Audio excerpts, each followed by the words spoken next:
It's called therapeutic justice.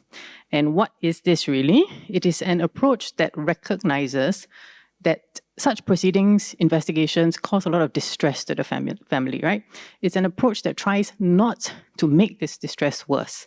So in other words, the focus is really on problem solving in a practical way rather than just litigating it. The whole justice system and the legal system wants to take at least place a focus on healing and restoring broken relationships, right? Healing the family, and maybe, if possible, even recasting a positive future for the family. I think there's a much more conscious approach by the courts now to identify cases where the parties have very deep-seated issues and to work with non-legal professionals, such as counselors and psychologists, to identify the root problems and possible solutions for the family.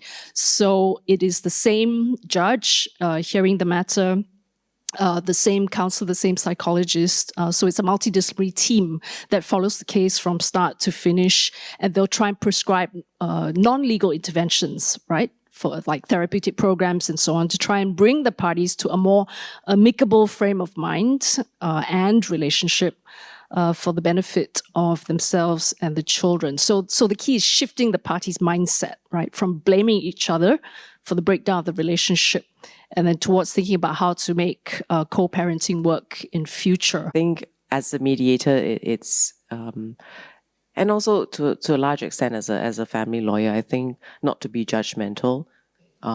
Everybody comes with a different set of problems. We don't walk in people's shoes. We do not know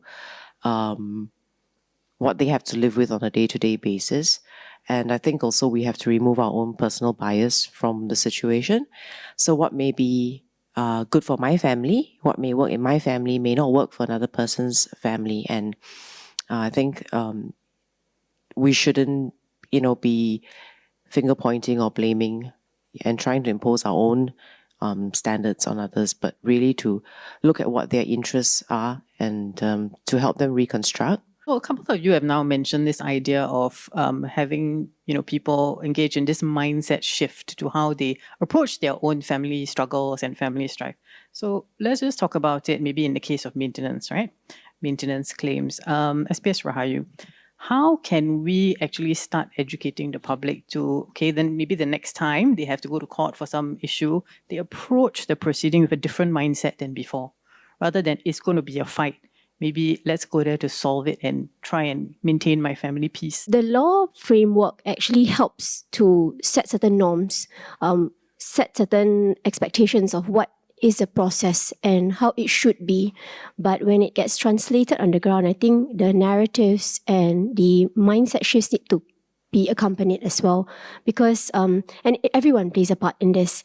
So I feel that the key thing is really to get the understanding of therapeutic justice as a philosophy that is embraced by everyone, not just as a terminology that exists, in some of our articles or discussions. But how do we then breathe that to life? How do we translate that in situations where, colleagues get stressed out, colleagues come to office with bruises or look particularly distressed, I think there should be a culture within that employment space to detect some of those issues. And this is where employers can play a role. There are trainings that are done for the family and domestic violence awareness training programs. Employers can do that, create awareness and kind of detect some of these issues arising from it. Schools play a large role, and they're already doing this. Teachers are equipped to kind of look out for mental distress in their students, especially if they know their students are going through, the families are going through divorce, some difficulties, look out for bruises and all that. So there'll be mechanisms in place for that.